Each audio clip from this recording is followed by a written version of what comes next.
ನಮಸ್ಕಾರ. ನನ್ನ ಹೆಸರು ಪ್ರೊಫೆಸರ್ ಡಾಕ್ಟರ್ ಸೋಮಶೇಖರ್. ನಾನು ಆಸ್ಟರ್ ಕ್ಯಾನ್ಸರ್ ಸಂಸ್ಥೆಯ ಗ್ಲೋಬಲ್ ಆಂಕಾಲಜಿ ತಜ್ಞ. ಇವತ್ತು ಅನ್ಫಾರ್ಚುನೇಟ್ ಇನ್ಸಿಡೆಂಟ್ ನೀವು ಕೇಳಿದ್ರಿ. ಮುಂದಿನ ವಾರ World Cancer Day, World Health Organization. ಇಂಡಿಯಾದಲ್ಲಿ 2 ಕ್ಯಾನ್ಸರ್ ತುಂಬಾ ಕಾಮನ್.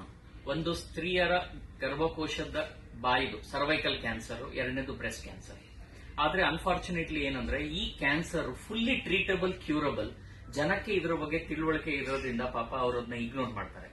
ಏನ್ ಮಾಡಬೇಕು? ಈಗ ಸರ್ವೈಕಲ್ ಕ್ಯಾನ್ಸರ್ ಒಳಗಡೆ ಸುಮ್ನೆ ರಕ್ತಸ್ರಾವ, ಬಿಳಿ ಸ್ರಾವ, ಬೆನ್ನು ನೋವು, ಆಮೇಲೆ ಕಾಲ್ ನೋವು ಬರುತ್ತೆ.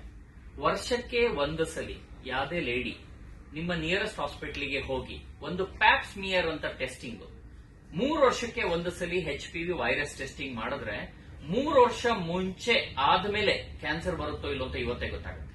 ಎರಡನೇದು, ಮನೆಯಲ್ಲಿ ಯಾರೇ ಹೆಣ್ಮಕ್ಳು 11 ರಿಂದ 12 ವರ್ಷ ಆಗ್ತಿದ್ದಂಗೆನೆ 19 ವರ್ಷದ ಒಳಗಡೆ ಒಂದೇ ಒಂದು ಡೋಸು HPV ವ್ಯಾಕ್ಸಿನ್ ತಗೊಂಡ್ರೆ 99% ಅವ್ರದ್ದು ಲೈಫ್ ಅಲ್ಲಿ ಗರ್ಭಕೋಶದ ಕ್ಯಾನ್ಸರ್ ಬರದೇ ಇರಂಗಿದೆ.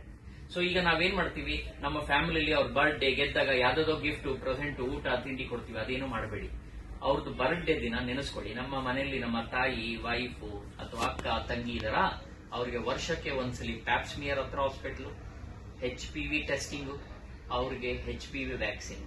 ಇಷ್ಟು ಮಾಡಿದ್ರೆ ಅವರು ಲೈಫ್ ಅಲ್ಲಿ 99% ಕ್ಯಾನ್ಸರ್ ಬರಲ್ಲ. ಒಂದೇ ಪ್ರಾಬ್ಲಮ್ ಏನು ಅಂದ್ರೆ ಸರ್ವೈಕಲ್ ಕ್ಯಾನ್ಸರ್ ಅಲ್ಲಿ ಫಸ್ಟ್ ಸ್ಟೇಜ್ ಅಲ್ಲಿ ಇದರಲ್ಲಿ ಏನು ಲಕ್ಷಣ ಇರೋದಿಲ್ಲ. ಆಗ್ಲೇ ಲಕ್ಷಣ ಬಂದಾಗ 2ನೇದು 3ನೇ ಸ್ಟೇಜ್. ಇಂಡಿಯಾದಲ್ಲಿ ಎಲ್ಲ ಸ್ತ್ರೀಯರು 3ನೇ ಸ್ಟೇಜ್ ಅಲ್ಲಿ ಬರ್ತಾರೆ ಸರ್ವೈಕಲ್ ಕ್ಯಾನ್ಸರ್. ಅದರಲ್ಲಿ 50% ಕ್ಯೂರ್ ಆಗುತ್ತೆ, 50% ಆಗಲ್ಲ. ಅದೇ ಪ್ರೀ ಕ್ಯಾನ್ಸರ್ ಅಲ್ಲಿ ಬಂದ್ರೆ 99% ಕ್ಯೂರ್ ಆಗುತ್ತೆ. ಒಂದೇ ಒಂದು ವ್ಯಾಕ್ಸಿನ್ ತಗೊಂಡ್ರೆ, ಈಗ ಇಂಡಿಯಾದಲ್ಲೇ ವ್ಯಾಕ್ಸಿನ್ ಇದೆ, ಹಲವಾರು ₹100 ಅಷ್ಟೇ. ಅದು ತಗೊಂಡ್ರೆ 99% ಕ್ಯಾನ್ಸರ್ ಬರೋದು ಪ್ರಿವೆಂಟ್ ಆಗುತ್ತೆ. ಸೊ ನಿಮ್ಮ ಮಾಧ್ಯಮ ಮುಖಾಂತರ ಎಲ್ಲರಿಗೂ ಏನ್ ಹೇಳೋದು ಅಂದ್ರೆ, ಹೈಜೀನ್ ಇಂಪ್ರೂವ್ ಮಾಡಿ, ವರ್ಷಕ್ಕೊಂದ್ಸಲಿ ಪ್ಯಾಪ್ ಸ್ಮಿಯರ್ ಸ್ಕ್ರೀನಿಂಗ್ ಮಾಡಿ, 3 ವರ್ಷಕ್ಕೊಂದ್ಸಲಿ HPV ಟೆಸ್ಟಿಂಗ್ ಮಾಡಿ.